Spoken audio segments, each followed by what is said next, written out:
Uh, and now I need to address myself to how to organize work, the function of organizing to achieve a blue strategy. Now we have to think twice.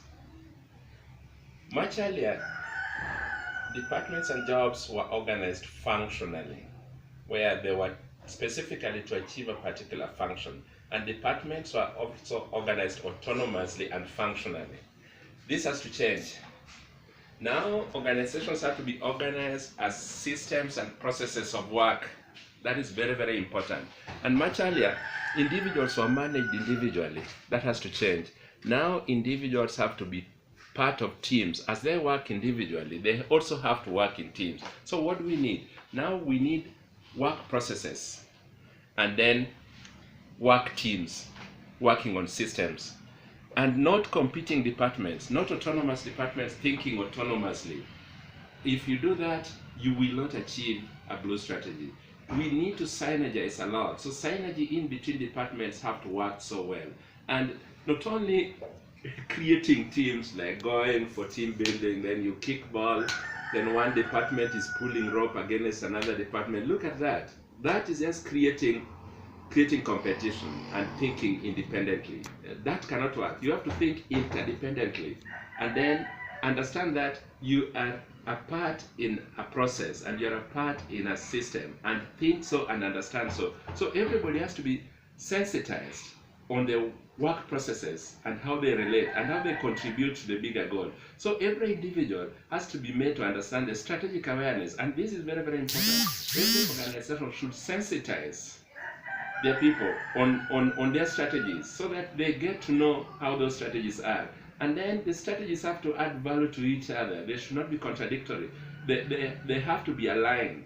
And if that is done well, then individuals will fit in well. So don't organize work as an individual working in a functional department. No.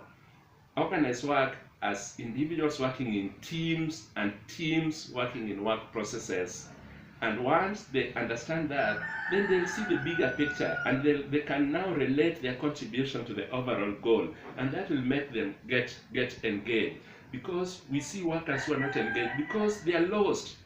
Their individuality is lost and they can't link their individuality to the overall goal. And then now these are workers who are not engaged because work does not make sense to them. Yeah, so that has to stop. And if you do that, then it's when you can also concretize the learnings going on and then better relationships in work. Then that will improve speed of delivery so that you can deliver on time with a lot of quality and a lot of learning, that interdepartmental learning that will be going on. And then let me come to the office. How do you design a modern office today? You can't go cubes. Open flow. Open flow encourages communication and encourages better understanding. So do open flow so that people can relate to each other, where a manager can be sitting there, other people can be sitting across, so that they relate well. And Tom Peters and Robert Waterman has brought out this nicely, where let people loosen up a bit in search of excellence and passion in their work. These are two top leading consultants in the world today.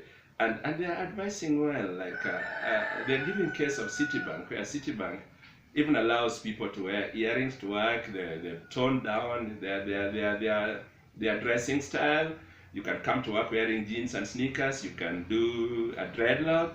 You can wear your earring. And then again, stretching it. You can even bring your pet to work if that is going to make you relax. So if your cat is going to make you relax, then bring your cat to work. Then they put common computers where you can go and Facebook and tweet and come back to work so long as you're engaged. Then to the young mothers, you can now have a creche facility where they can go and express and see their kids so that they can bring their kids to work so that they are engaged. It's not important that they have to work 8 to 5. No, flexi times is very, very important. Let them work when they are engaged. Let them come when they are engaged. So in such a case, you can even let them work online. You can let them work at home, so long as they're adding value. And now again, we have to understand, the blue strategy and the blue organization will not necessarily be a brick and mortar. No, it can be a virtual organization. So we should think in those lines. If you can work online, bottom line is, are you rolling out value to the customer with a lot of speed and low cost and convenience. And that is what a customer of today wants. Somebody who can do it differently with a lot of value addition and a lot of utility to them, then you'll be a super brand because you have organized work well. So it does not have to be a cubicle office. It can be an open floor. It does not have to be an 8 to 5 job. They can come in when they're engaged, and so long as they're coming in engaged and adding value, that is what is most important. So don't go for their bodies at work. No, don't register them in like so and so has checked in, is present, he has brought his body. No, let them bring their mind and engage, and so long as they are engaged and customer is happy, that is the thing. So go for flexi times in every arrangement, and even in dressing. Yeah, and again I borrow from Bradson again. Bradson has created some of the best businesses, and it takes criminal offense if people wear ties. So you don't have to tie a tie. I mean, what is most important is, are you engaged? Is the customer happy? And in search of excellence, they're even giving a case of a transgender who was allowed to go. He was born a man, but he always wanted to be a woman. And he was allowed to go and do a sex change and came back as a woman. I mean, that's how far the organizations are going. Understand the individual, give them space. So organize work in such a way that individual has space so that his creativity and engagement can come in. And at the same time, don't choke communication, and always let the processes and systems flow. So don't go for functionally organized organized groups competing each other.